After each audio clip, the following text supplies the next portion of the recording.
your source for everything paranormal. ParaX. Throughout the ages, history has been altered by word of mouth and the misrepresentation of those who might not have been present when some of the world's most significant events took place. Channelers Barry and Connie Strohm bring through the spirits of those who actually witnessed or took part in these historical events and lets them tell their stories in their own words. Welcome to Channeling History. And now, here are your hosts, Barry and Connie Strohm. Good evening, everybody. I'd like to welcome you to Channeling History. We're the only show where we speak to the souls that made things happen. I'm Barry Strohm, your host, and I will be speaking the words of our spirit guest tonight. And I'm Connie Strohm, your co-host, and I would like to also welcome you to our show.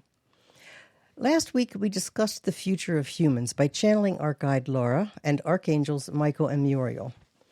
This was a very interesting and important show, and it should be heard by everyone.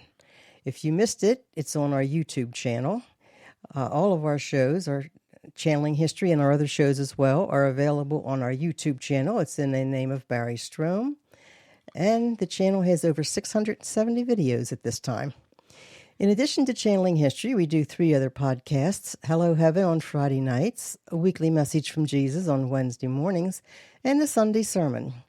We're currently consolidating all of our audio broadcasts on a new platform named podbean.com. Just go to the site and search Barry Strohm.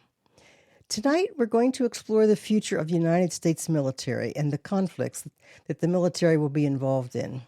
Our spirit guests will be Dwight Eisenhower, Ulysses Grant, and Norman Schwarzkopf.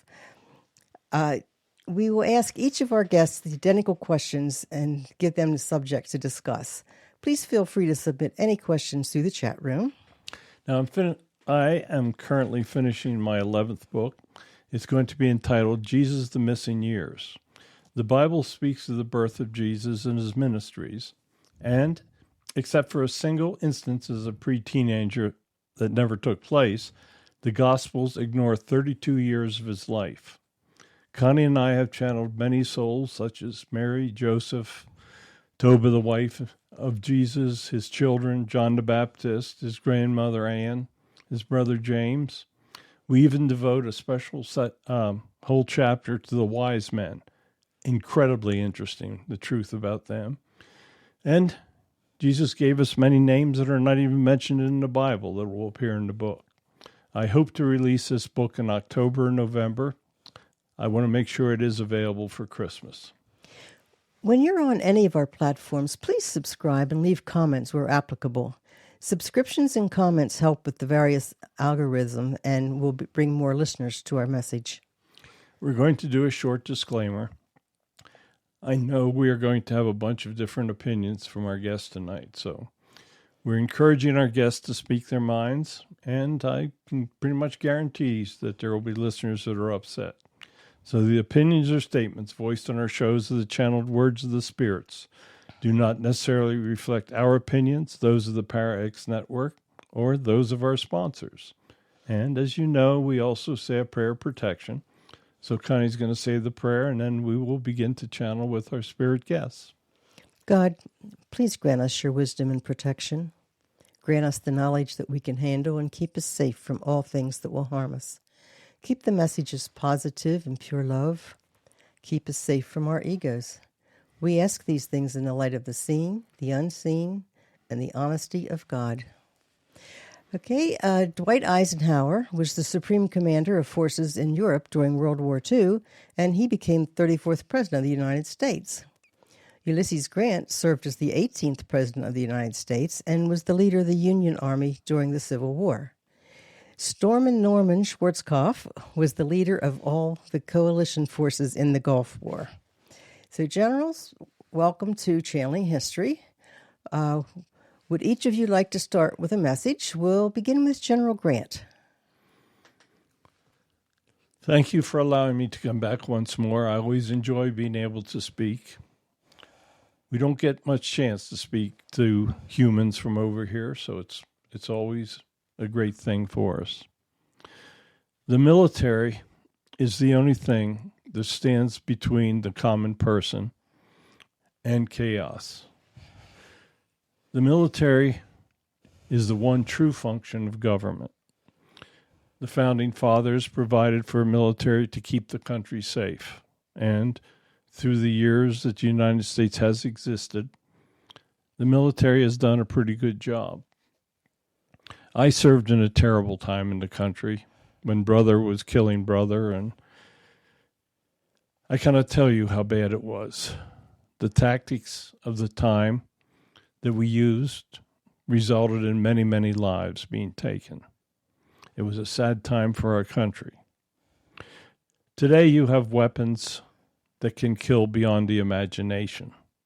And it is incredibly important that the military continues to do its job and keeps the people safe. General Eisenhower. I was president during the time where we were following up with our nuclear weapons. We were in an arms race. It was a very difficult time as well. I did all that I could to keep the country safe. I was a general in the military. I was in charge of the greatest amphibious operation that ever took place. I know that sick feeling of believing that our boys are being killed, that lives are being destroyed, that families are being destroyed. War is definitely not a joke. It is a terrible thing, and I hope that our current government is capable of reducing warfare and being able to lead the United States peaceably into the future. General Schwarzkopf. Thank you for allowing me. This is the first time I've ever been able to speak since I've been over here, so I truly do appreciate the opportunity. The Gulf War was a different type of situation.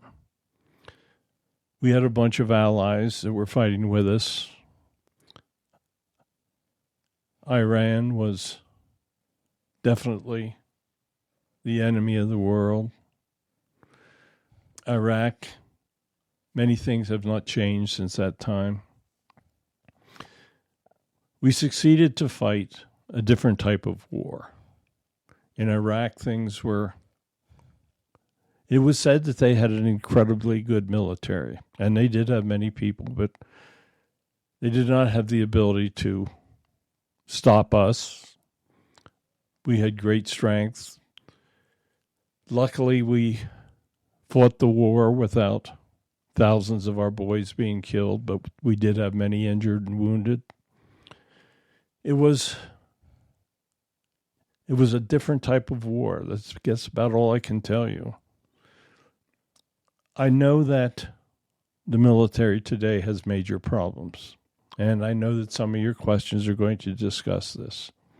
So thank you. Thank you so much for allowing me, and I look forward to your questions. I thank you all for coming. What is your opinion of the current U.S. military? General Grant. The current military has many problems. In certain areas, political correctness has taken its toll in the military. Because of some of those policies, they're having trouble getting recruits. Many individuals do not want to participate.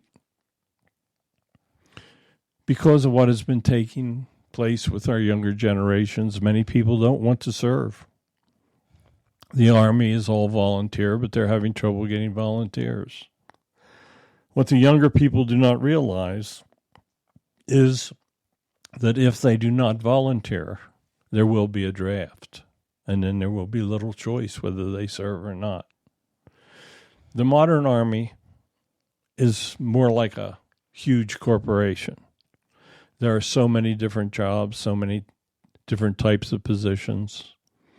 Very few of our boys will actually see combat in a war. Logistics, all of the things that go into it, complicate the modern military. The weapon research is incredible. Tactics are changing. It's a very dynamic time for the military. We still have the strongest military in the world, but if the politicians are given their way, you will see a reduction in the military force, which could be a disaster for the future. General Eisenhower. We faced the Russian danger in the past.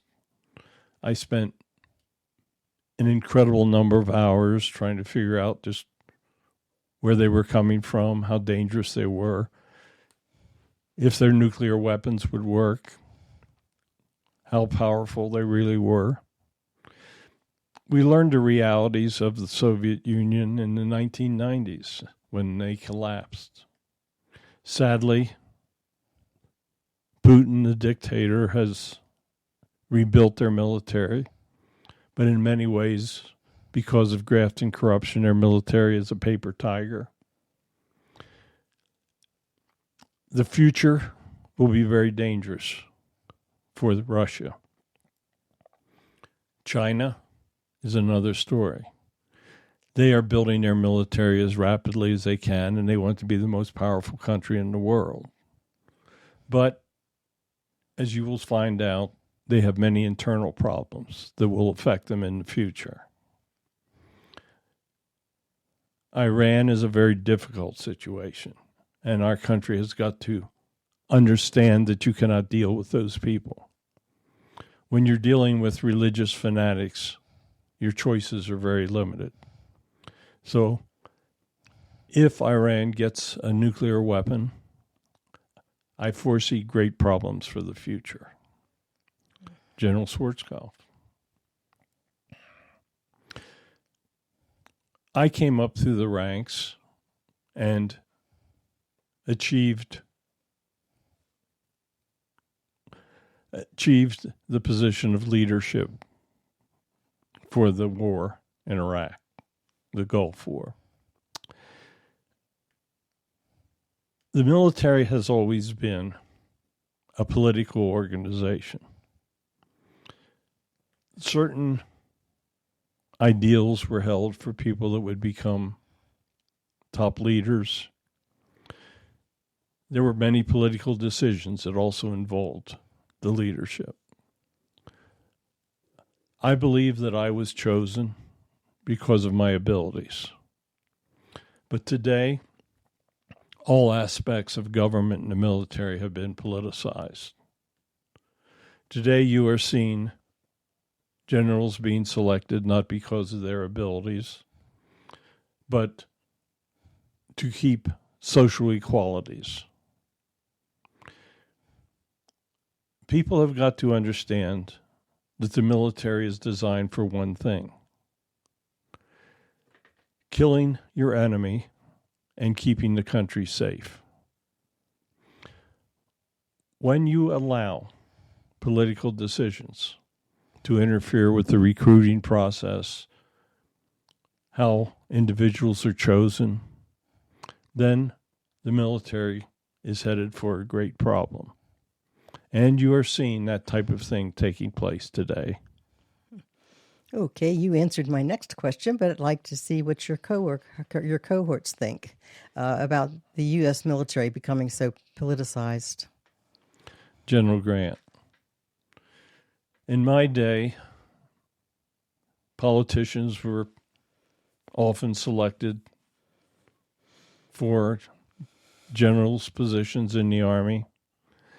We had many individuals that had no business leading troops, and because of it, poor decisions were made, and many men lost their lives.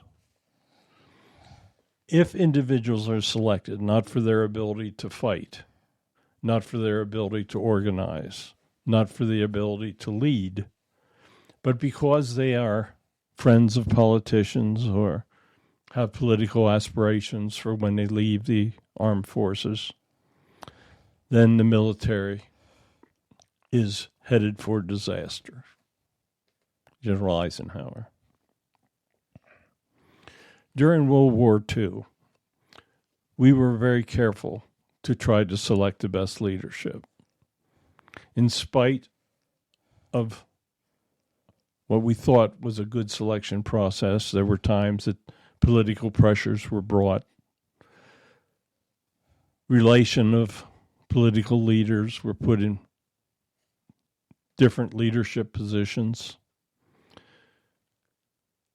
We always tried to keep them on desk jobs, and we tried to keep the graduates of West Point or other military schools to the forefront of leading men in the field. Today, leadership takes years and years of training.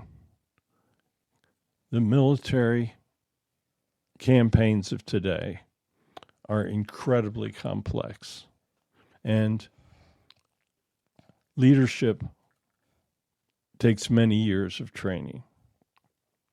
Your pilots today, it takes, 5-6 years of intense training for these kids to be able to fly these intensely complicated flying machines of today. War is changing, tactics are changing, and it takes individuals that are truly trained in the military.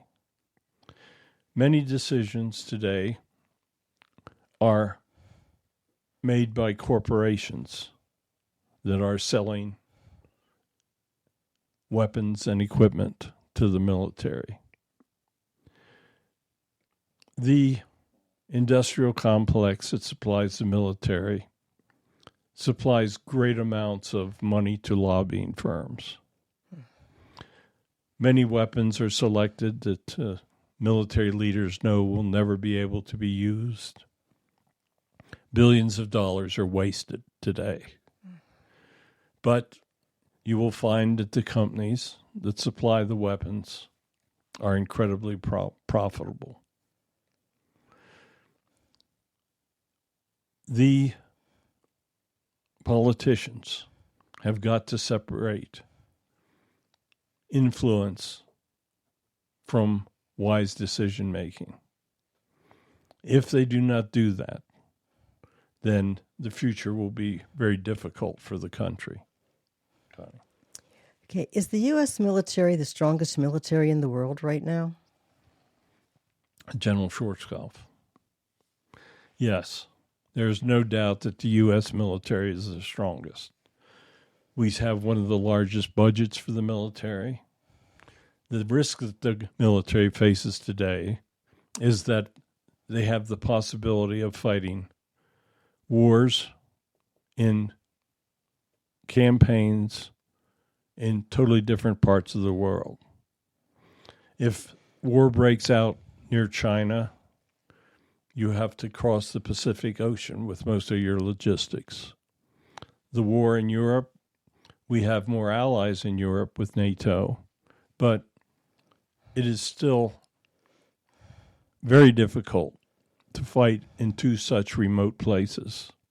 And by remote, I mean so many miles apart. We did it in World War II and were very successful. But it took a total mobilization of the country to pull it off. Today, we are faced with very unique situations. The Middle East is on fire. You have war in the Ukraine. Russia is totally unpredictable. China wants to take over as the military leader of the world. North Korea is who knows what with their unpredictability. Iran wants a nuclear weapon so they can wipe Israel off the face of the earth. So there are so many problems today. It will take very, very wise leadership to get through this without having another world war and without losing thousands upon thousands of our boys. The election that's coming up is incredibly important. You must select leaders that have served. Many of the candidates for the House and the Senate have served in the military and have shown strong leadership in the past. and you must put strong leadership in as president. This is no time to take chances.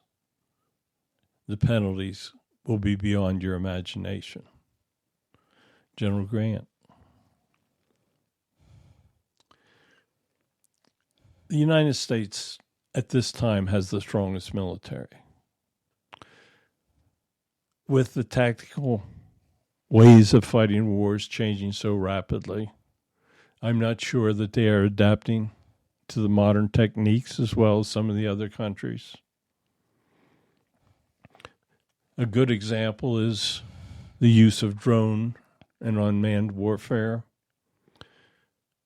It is very possible that in any war, your enemy knows all there is to know about your positions. I think surprise is something that will be impossible to pull off in the future. Technology allows your enemy to know an incredible amount about you. Our military has to adapt to the future. I'm not sure that with the current politicization that they have the capabilities to adapt as they need to. General Eisenhower. The military is undoubtedly the strongest at this time. But you're seeing China building their weapons and their army much faster than we are at this point. We have let our shipbuilding slip. It is impossible for us to build the ships that we need that would be required to fight a war on different continents.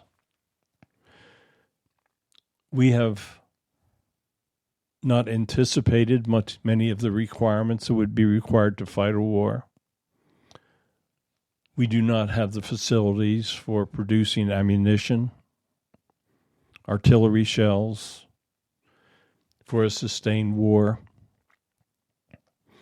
We have much equipment in mothballs. Much of that is obsolete. The military needs to step back and take an independent look at what is taking place in the world today. And they need to use their best leadership. The military academies turn out wonderful leaders. They need to use those kids that are coming out of the academies to the best that they can be used. The best have got to be promoted, and they have to be trusted. The future of the military basically lays in their hands, and they have to be trained in so many different ways today.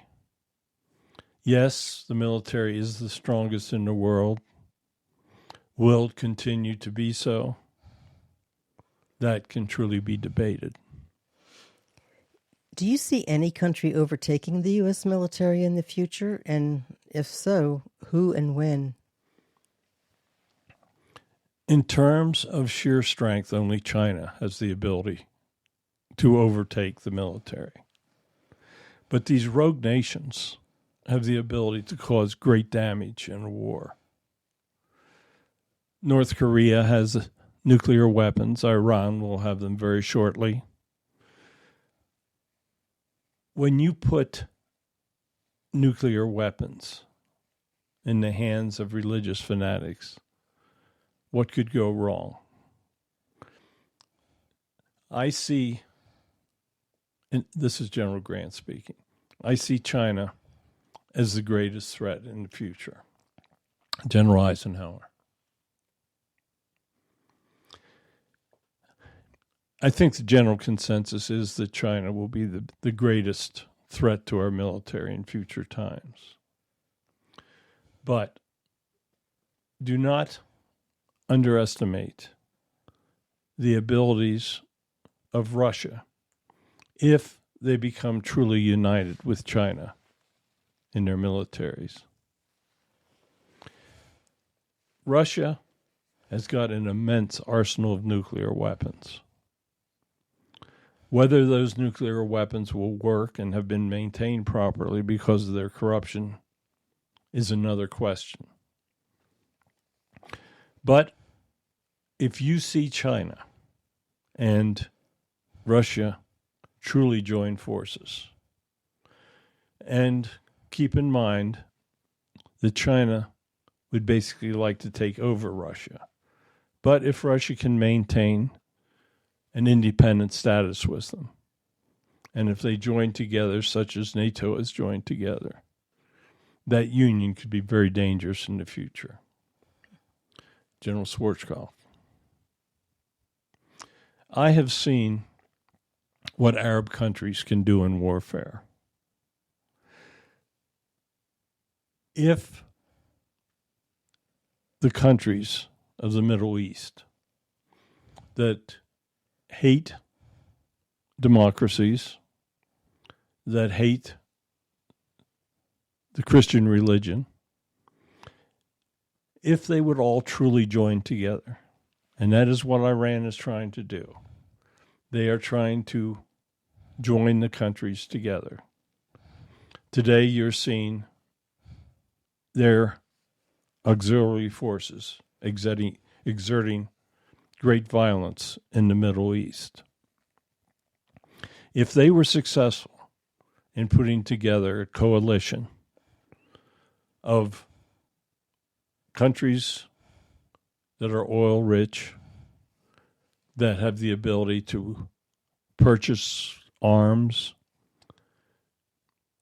then the countries of the Middle East could be a huge threat in the future. Iran has the nuclear weapon. That is not public knowledge, but they have achieved making one. If they are allowed to give those weapons to the Arab countries that they support, they would unhesitatingly use it against Israel. Israel is well armed with atomic weapons. And I believe that that is the true flashpoint, the area of great danger to the world where nuclear war can break out. The religious fanatics that the government of Iran is supporting would not hesitate to use those weapons if they ever gain control of them. Do you see the United States being involved in a war with anyone in the future? And if so, again, who and when? This is General Eisenhower. There will be times in the future that war will not be able to be avoided. We have alliances with other countries that we absolutely must follow through on. For instance, if NATO becomes involved in a war with Russia, we must support NATO. We have sworn our alliance with Taiwan. There's nothing China wants more than to take over Taiwan. If we show a moment of weakness and don't support our allies, then there is absolutely no doubt that there will be a time in the future that China will take Taiwan. If China believes that we will not protect them, they will do it sooner rather than later. General Schwarzkopf. I was lucky enough to lead a coalition of fighting men. Saddam showed that he had no compulsion, that he would do whatever he could get away with. The countries joined together to stop him. Today, you have NATO, an organization where for the past years the members have not spent what they were supposed to spend for military. Today, you're seeing them frightened because of the actions that Russia's taken. So they are actually trying to rebuild some of the strength of NATO. The question is very complicated. There is no doubt that the United States will be involved in military actions in the future. I think everyone knows that. So for me to say that is not going to be any great source of information. The only thing that will keep the United States out of a major world war is if the power of the military is so great that no one can defeat them. There will be countries that are investigating every day the opportunity for a first strike that would debilitate our military. The military must defend the United States. That is its major obligation. With warfare changing so rapidly, they need to invest in the new technologies that are required to protect the country. This is no time to reduce spending on the military. But the politicians must stop spending it on waste, on weapons that they will never use. General Grant. It is inevitable that the country will be involved in military operations in the future. As my colleague just noted, the only way that conflict can be avoided is through strength. That is strength of leadership, conviction of politicians to follow through on their promises, and having the means to destroy anyone that attacks us. If you do not have those three things, then the future of the United States will go through many serious times. What do you see as the major change in military tactics in the future? General Schwarzkopf. The major change in military tactics in the future are going to come from space. There will be a time that countries will try to arm satellites. And for those satellites to launch weapons from outer space with the great speed of those weapons are going to be very, very difficult to control. The challenge is to keep weapons out of space. I think that more and more countries are becoming adept at placing satellites. And as countries like North Korea become capable of placing satellites in space, we will have to decide what technologies we need to protect ourselves. And at this time, I'm not sure those technologies exist. General Grant.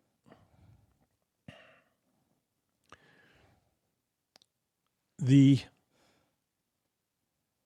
weapons of the future, the techniques, are going to depend very heavily on unmanned vehicles. The drones that you're seeing in the war have changed everything.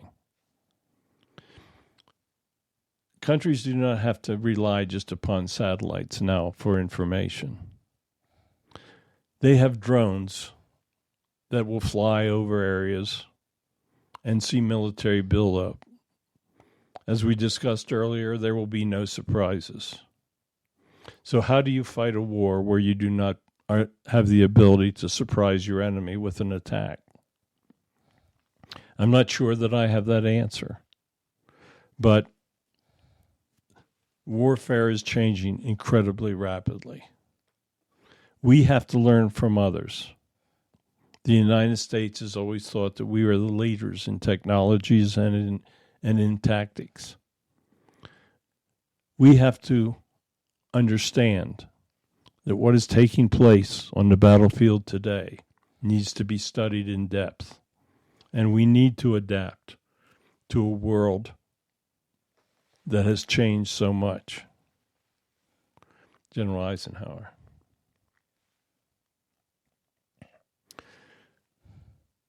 Things are changing so fast that it's almost beyond the imagination. For instance, if a country could put together a swarm of drones, 300-400 of them at a time, and they were to attack one of our carrier groups, would we be able to shoot down enough of those drones that they would not destroy our groups? Are we perhaps entering a time that Army tanks, carriers, even destroyers are going to be obsolete? Underwater drones. They are creating havoc for the Russian Navy right now, and they are so primitive. Things are changing so rapidly. If we have a carrier strike force and the enemy has 100 underwater drones to attack, how do you defend against something like that? I do not think we have the capability at this time to truly do a defensive structure that will be adapted even 20 years from now.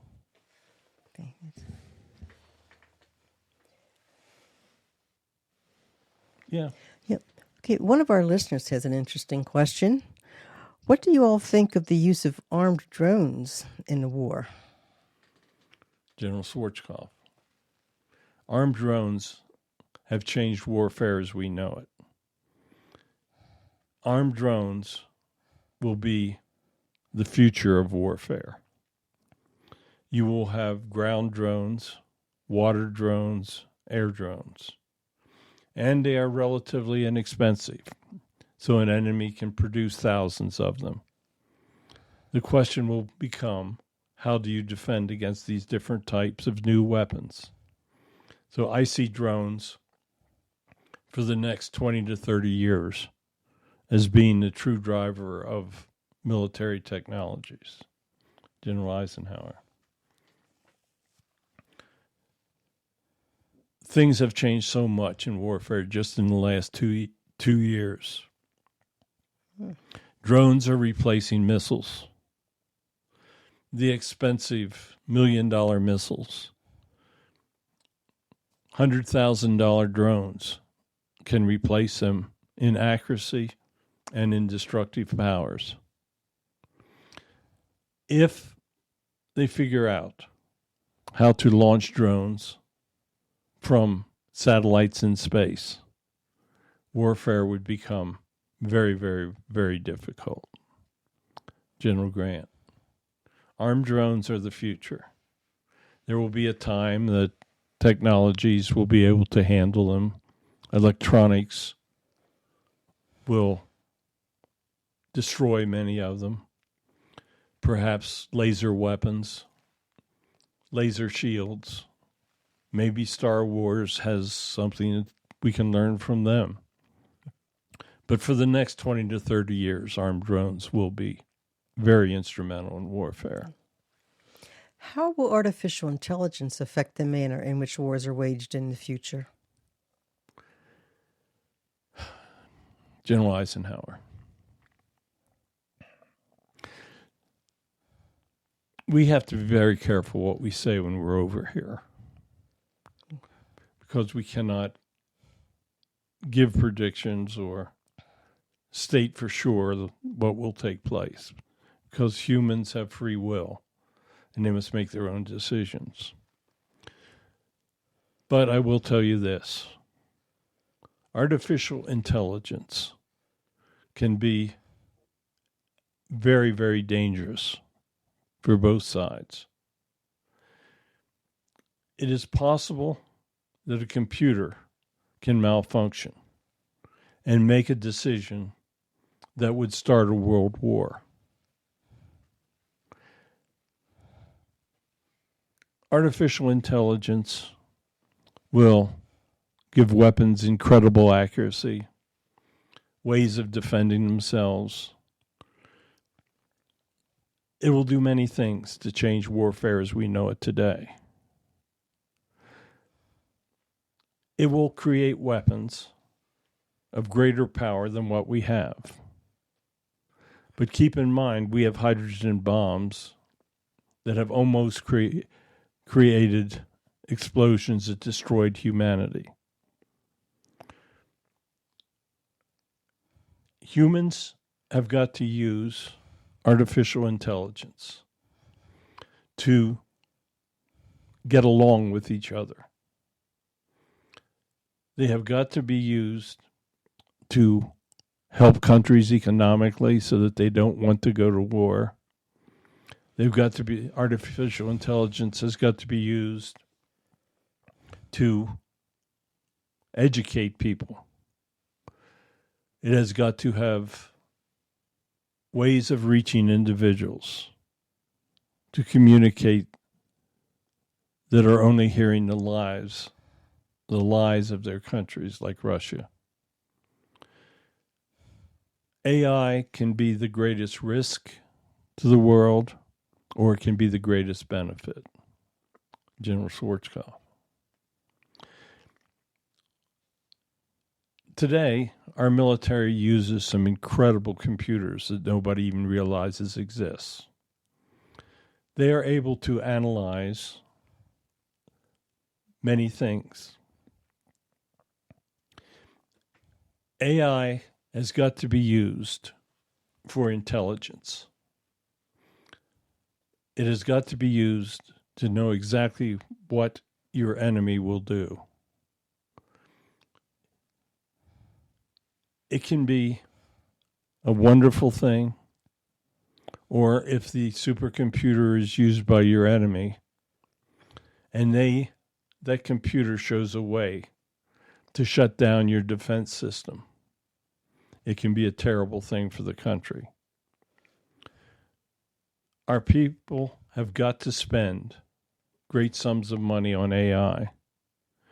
That is the only way that you will be able to compete. There are many countries such as China that has great abilities with AI at this time. And you must be able to defeat what they can do. General Grant. In my day, the intelligence all came out of our head. We did not have information about what the enemy was doing. We had a lot of guesswork. AI will take the guesswork out of fighting wars. Hopefully, AIs will be able to set up defensive networks that the enemy cannot penetrate. But sadly, the old statement comes in that the more that you know, the more that you learn, the more that you realize how little you really know.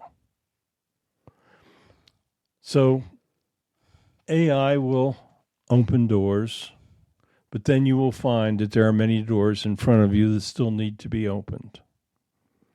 So it is a test for humans.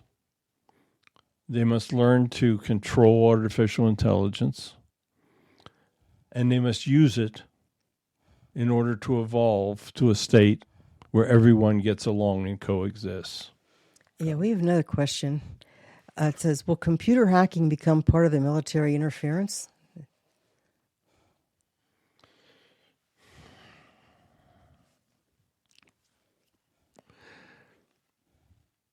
General Schwarzkopf. It already is. The main idea of warfare today is being able to destroy your opponent by using computerized methodology. Okay, thank you, sir. How has military strategy changed since the time of the Civil War? General Grant. In my time, we were following the way Napoleon fought. We would line our troops up and shoot at each other, and it was a terribly destructive time. Many hundreds of thousands of the boys were killed. Today, warfare is fought at a distance. You try to stay as far away from your enemy as possible. You have snipers today that can kill at a mile with a rifle. Today, you are trying to block your enemy's drones using computerized jamming equipment. There has been an infinite change since my day, General Eisenhower. In my time, artillery was incredibly important, and it still is today. Tanks were the weapons of the future. Today you have drones that can, $1,000 drones can destroy a $500,000 piece of armored equipment. So the future is wide open. The only way that the bulk weapons of today will be allowed to exist into the future is if you can control the weapons that are being used against them. Technologies are changing every day in how you will fight wars. It is a good time to step back and focus on your research. Individuals that rush into war today will be in for a huge surprise. General Schwarzkopf. Just since the Gulf War, many ideas have changed. We used shock and awe.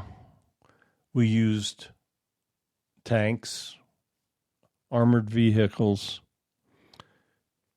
The danger then was that we would be hit with artillery or RPGs or landmines. Today, everyone is trying to get the best electronic jamming devices to stop the armed drones. I'm not sure that we have ever seen a time of greater technological change in the military. The military forces that adapt to what is taking place will be successful.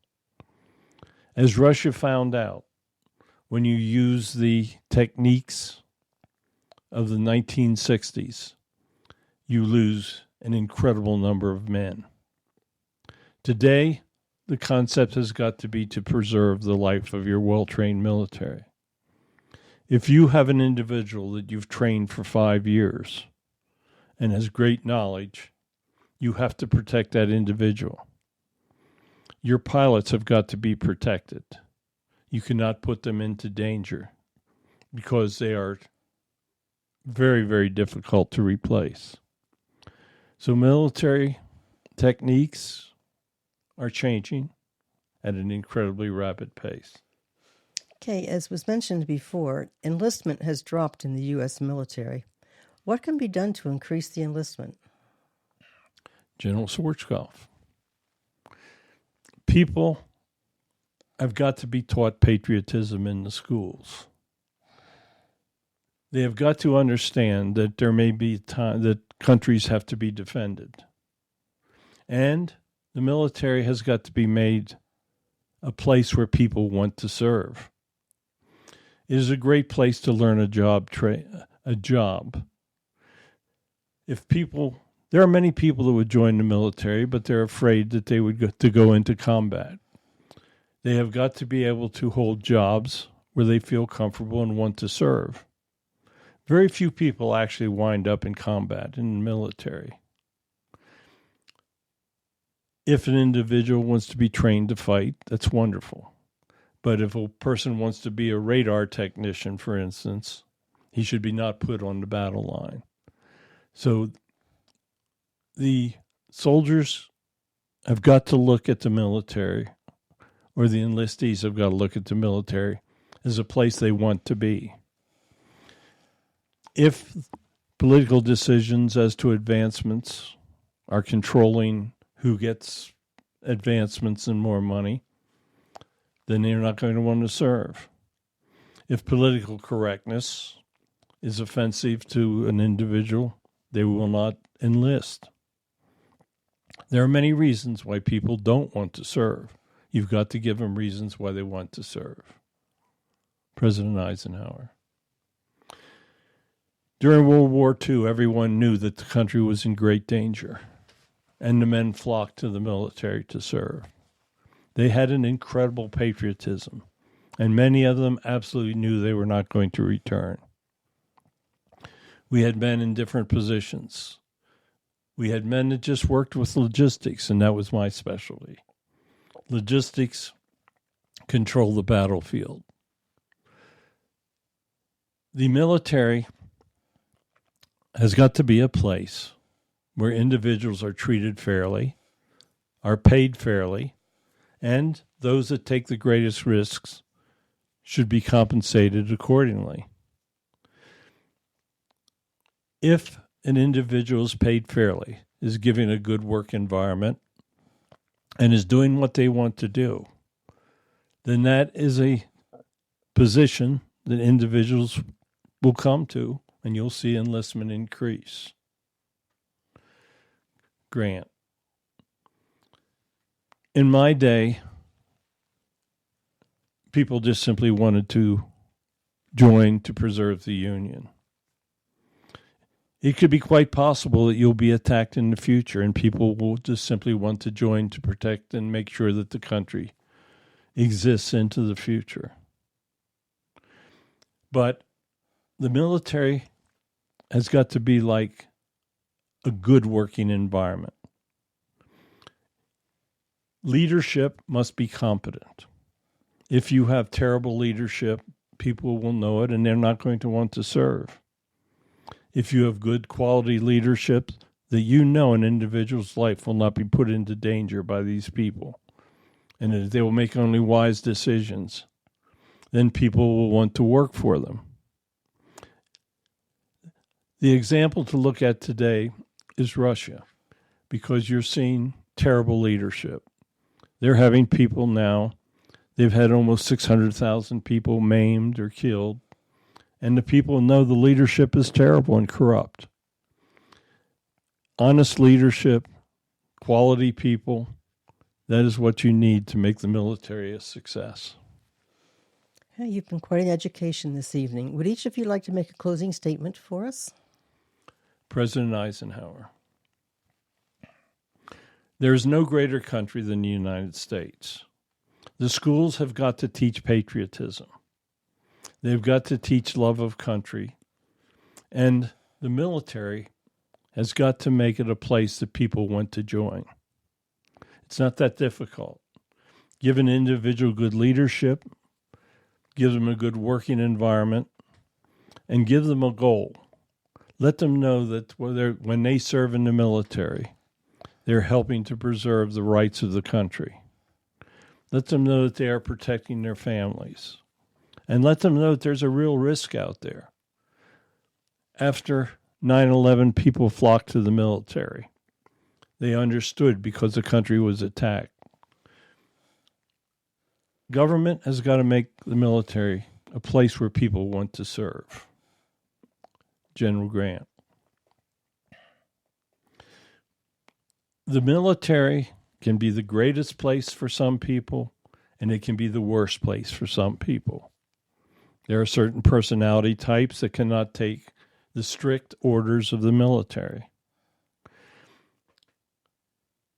There are also very qualified people that come in that category.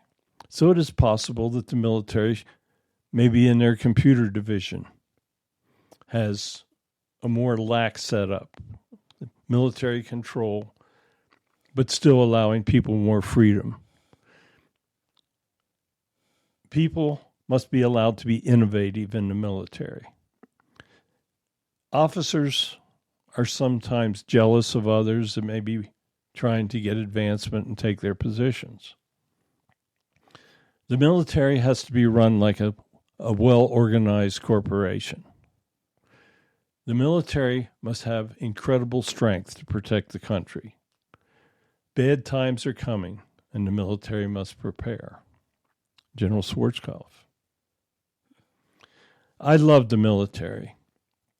I had the personality that I needed to serve. I wanted to serve my country. I knew that we had to do all that we could to protect it. Today you have more enemies than existed in my time. It was a dangerous world. Everybody knew Russia had all these nuclear weapons. We had the strongest deterrent. Russia knew that our weapons worked. And when they applied economic sanctions and the country got in trouble, the Soviet Union failed. Today, the military must remain absolutely strong. It is the only thing that stands between the American citizens and the wackos of the world. Thank you so much for being on our show tonight, gentlemen. We really appreciate your thoughts and opinions, and I hope your thoughts and opinions get out to a lot of people. Okay, Connie and I started a new podcast. Well, it's not so new now. It's called Hello Heaven. We broadcast it on YouTube and Facebook Live Fridays at 6 p.m. Pacific time.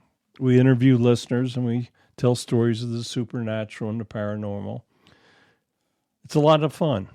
Tell your friends about it. I think they'll enjoy it. If you want to appear on the show, send an email to me, onestrom@gmail.com. Tell me why you'd like to be on the show, and we'll try to get you there. My 10th book, Modern Message of the Archangels, is available for sale. It's on Amazon. If you want a signed copy, you got to come to my website, barrystrom.com. Thank you for joining us tonight on Channeling History. This week we brought you 3 of the greatest generals and asked their opinions concerning our present and future military. We always try to bring you the truth about history by speaking to the souls that lived the events. Please tell your friends about our shows. That'll do you all a big favor. We've been doing Channeling History now for almost 4 years. We're still trying to build the listenership. I don't think that there's any show on the internet or anywhere else. It brings the information that we've brought you in these 4 years. We've brought you some of the greatest economists that ever lived, the greatest philosophers. Tonight we brought you 3 of the greatest military men that ever lived. And they spoke the truth about what we need to do into the future. We're living in very, very dangerous times. If we don't learn to get along with one another, then things are going to go very badly for us. So we'd really appreciate it if you told your friends about any of our shows. We got 4 of them, as Connie told you earlier. All we want to do is try to help you. We try to bring you the best information we can, and we try to do our best. So anyway, all of our shows are available on our YouTube channel. It's in my name, Barry Strohm. If you want to download them, go to podbeam.com, search Channeling History. We hope you enjoyed the show tonight. I know I did. I thought the information was incredible. So thank you for listening. And please join us on Sundays at 9 p.m. Eastern on the ParaX Radio Network. Thanks for listening to Channeling History. Tune in again next week for another electrifying episode, as we never know who will make an appearance or who will come through the portal. Any rebroadcast or other use of this program without explicit permission is strictly prohibited. Copyright 2020. Our Story Begins by Kevin MacLeod, licensed through Incompetech.com.